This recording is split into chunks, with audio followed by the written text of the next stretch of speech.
What happens when you just combine every shonen ever and then take the most annoying aspects of your favorite characters and combine them into one? You get Black Clover. Hey everybody, I'm DJ, aka Mushroom Man, and today we're gonna try something new. I'm just gonna dive headfirst into a brand new fandom, the world of Black Clover. I know Black Clover is a pretty big and popular shonen. I know very little about it. I think I've maybe seen the first two episodes like 2 or 3 years ago, but other than that, I know barely anything about the show. I know a couple of things. I know there's like a time skip, and Asta, the main character, just gets like super buff, and you know, other than that, I really don't know a whole lot of the show. I've seen, you know, like out of context fight scenes here and there, but that's about it. It's funny though, because when I was doing some research for this show, I learned that apparently right now the anime is canceled because the manga is like too close to the anime is too close to the manga, so they need to like take a break for the manga to, you know, get further ahead. And apparently a movie just came out not too long ago as of this recording, like maybe a week ago. So not sure if it's a good time to get into Black Clover or a bad time to get into Black Clover, but we're just gonna do it. So what I'm going to do is I'm just going to watch the first 3 episodes of Black Clover and then just talk about them and, you know, sort of give my predictions and my thoughts about the show so far as a whole. So episode 1 starts with Asta and Yuna as babies like 15 years ago. They're just these new orphans, like wintertime. They're crying like a storm. Master Priest like saves them and sees like, oh, they have their names on their shirts and they have pendants and all this stuff. And then like just the fact that it opens up with just 2 screaming babies. It's like, okay. It gave me like Dragon Ball Z vibes with, you know, that scene in the Broly movie with Goku and Broly. Like Broly just trying to sleep all peacefully, but Goku, in this case, Asta, just screaming like a freaking man-child. Subbed wise, the big thing with the show is that Asta's voice actor was like super annoying with like how much he screams. It's still just as bad in the dub, or not as bad, but still pretty bad in the dub. But I heard that later in the sub, it kind of mellows down a little bit. And then 15 years later, you know, we see Asta like harassing the nun. I believe her name's Lily, about wanting him to marry her and all that stuff. And, you know, she mentions how A, you are underage, but then B, I am a nun. I am not allowed to get married. Asta showing a good example of, you know, just can't let them say no, you know, can't accept a no. It's either a yes or a hell yes. And then we kind of learn that's kind of like My Hero rules, where basically everybody has magical powers, but Asta is the only one without any magical powers. Just like how Deku in his world, he doesn't have any superpowers or a quirk. But Asta's like, I'll never give up. I'll gain magic one day, and then one day I'll become the Wizard King and then I'll marry you, Lily. It's like, wow, this man is trying to basically be a lazier version of the Pirate King in One Piece just to get laid. You know what?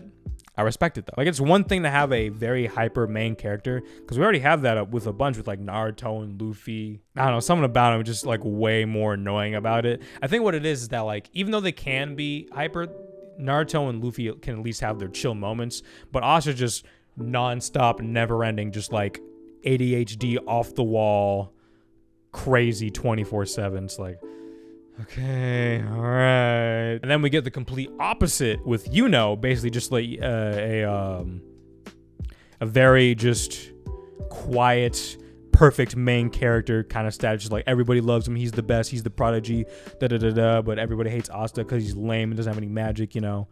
That kind of vibe with the dude. He has a lot of wind magic abilities. He loves his wind. But basically, when you're 15, you're allowed to like take the grimoire test, to where everybody just gets a grimoire. You know, everybody gets their own.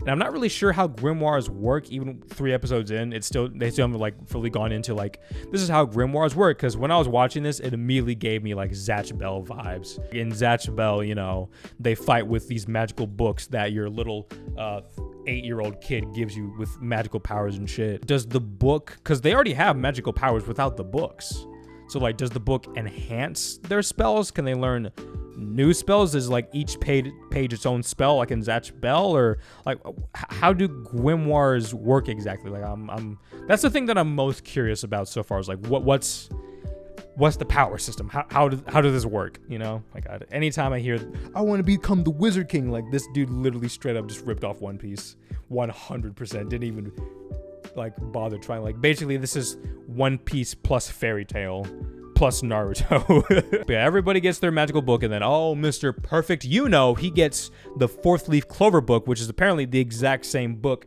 that the previous, or I guess in this case, the current Wizard King had. And I was like, all right, well, he's already main character status. He just has the best book.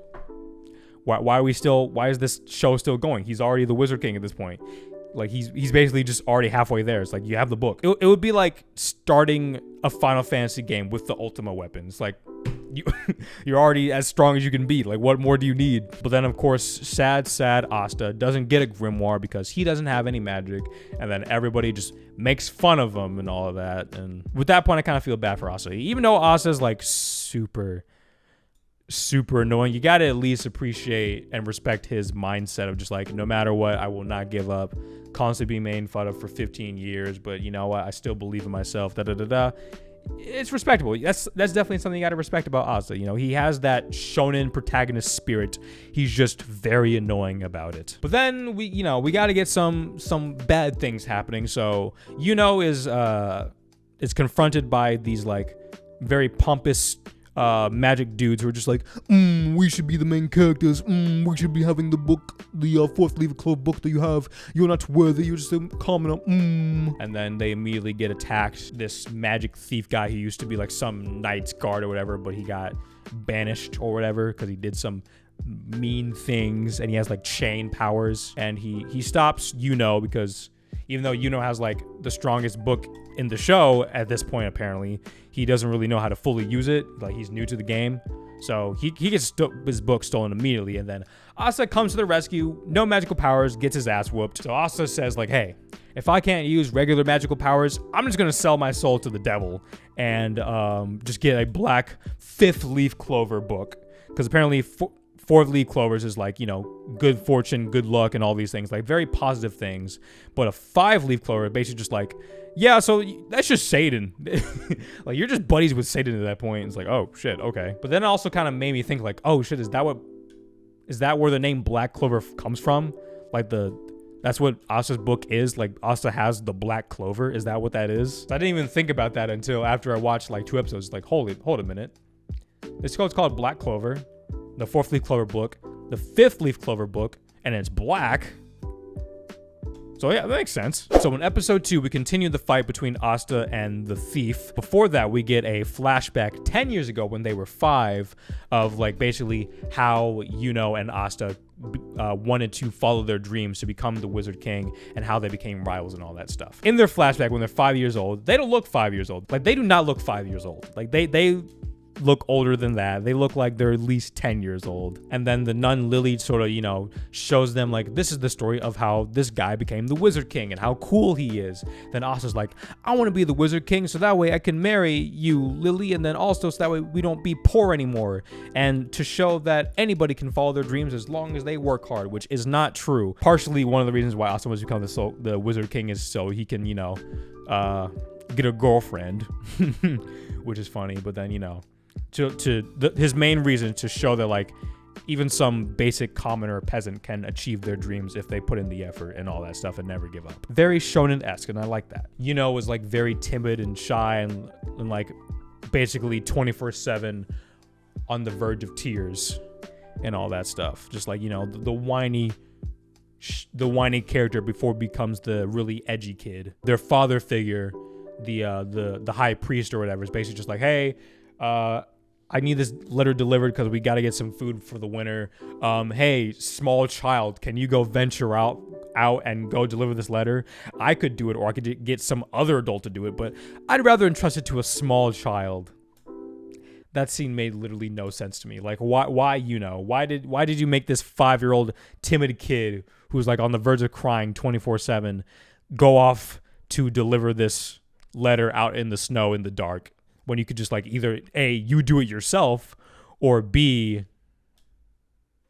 I don't know. That was dumb to me. But then yeah, goes to deliver the letter and gets it delivered, but then he's like followed by this drunken guy who's like, I'm gonna take your pendant and then sell it, and then for some reason just proceeds to just beat the shit out of It's like, you already got the pendant, you don't need to kick his ass, just take the pendant and go. But then Asta comes to save the day. Well, not really, just more just like Asta just kind of annoys the drunken guy so much he gets his ass beat, and then the drunken guy just kind of leaves, just like, this was This is weird. Asa helped, but not really. He helped in the sense that he got the beating himself instead of Yuno. And then right then and there, that's when they're just like, we're gonna become the Wizard King. Like Asa's like, I'm gonna become the Wizard King. Just you wait. Anybody can do if they work hard enough. And then Yuno's like, you know what? I'll do it too. I'm not gonna cry anymore. And then he proceeded to not cry after that for a solid decade. Current times, you know, in the middle of Asta versus this magical thief guy, Asta like busts out the sword, and so far his ability, I guess, can like absorb other people's magic. I think I heard that like what it does is that it negates all magical powers, which if that's true, that's broken as hell and basically just makes Asta unbeatable. But I know that's obviously not the case. So not really sure exactly how it works, but I guess we'll find out later in the show. But then he says like, my magic is never giving up. I'm like, oh my god, that's so stupid. That's so stupid. That's so stupid. It's not terrible. It's just hearing Asa say my magic is never giving up just sounds so stupid to me. But then yeah, he one-shots the dude. He basically just hits him so hard they go back into the manga, and basically Asta and Yuno once again reaffirmed that like, hey, we're gonna do our best to fight to achieve our dream. One of us will become the Wizard King. And it kind of makes me think like, wait a minute, could it be possible that there could be 2 Wizard Kings? Like, does there have to be just one monarch, you know? Like, can there be 2? Like, that could be cool. I don't know. It's like they're both fighting so hard, you know, they're both on even terms that like, I don't see any rule that says they can't both be the Wizard King. But I guess we'll see. And then our last episode for this batch, episode 3, is just pretty streamlined. It's not really a whole lot to say. It's basically just Asta and Yuno training for the upcoming magical night exam in 6 months to basically become a member of one of the 9 holy knights, because well, I guess I don't know if that's what they're called. I'm thinking of a different show. Basically the Wizard King has like 9 great like magical soldiers or whatever, and then each of those soldiers has like their own faction, and so they're basically taking an exam to potentially be put into one of those 9 factions. So they're training a bunch, and then they're talking to all their friends. One of the kids just like, you can't achieve your dreams, we're poor. Blah, blah, blah. Then Asa's like, I'll show you. Basically it. And then yeah, Yuno's training, just like, oh man, I need to train harder because I know Asa will be training too. But it's really cool to like see Asa like now he's like, you know, he has a sword now, he has a grimoire, he's training a little harder, he has more abilities, you know. And like this man's out here training like guts, which is kind of cool. But then yeah, afterwards they go off on their adventure. And once again, fuck the priest, because he's just like, Asta won't pass. That's obvious. He's just, you know, this pathetic kid. He won't make it, so he'll just have to stay in this village no matter what. I'm like, wow, dude, way to show support to one of your kids. I was like, yeah, Yuno will make it, but Asta, nah, he ain't gonna do it. He'll fail. I'm guaranteed. It's like, dude, like literally no faith. This man literally has no faith in his own adoptive kid. Like that is fucked. But then yeah, after 6 months, they go off on their journey.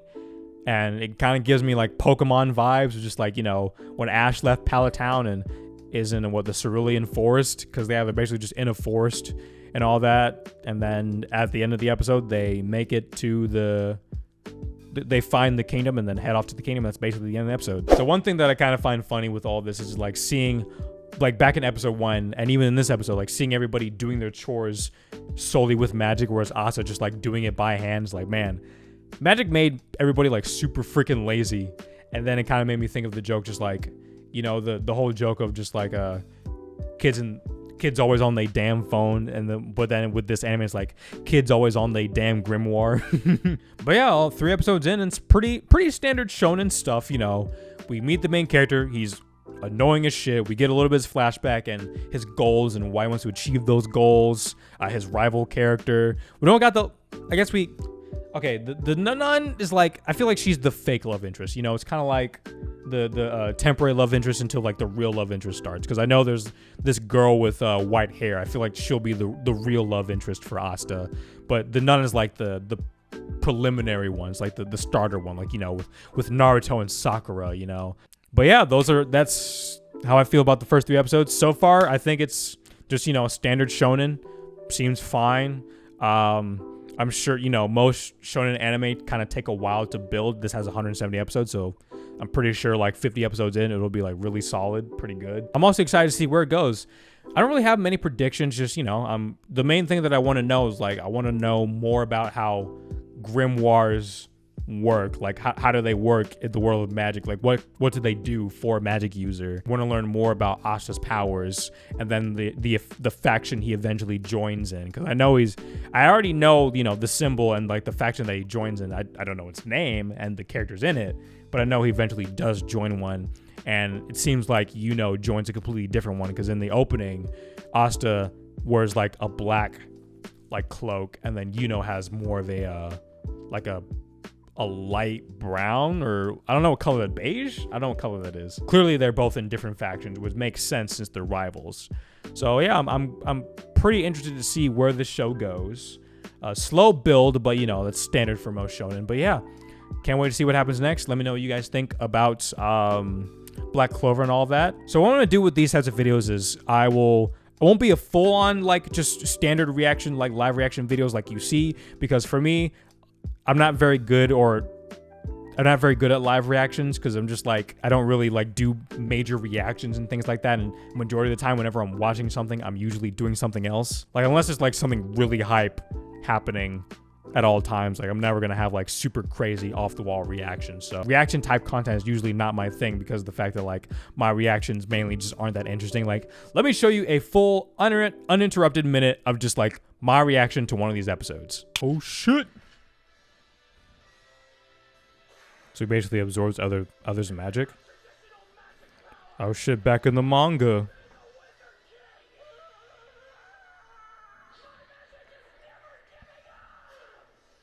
That sounds lame as fuck.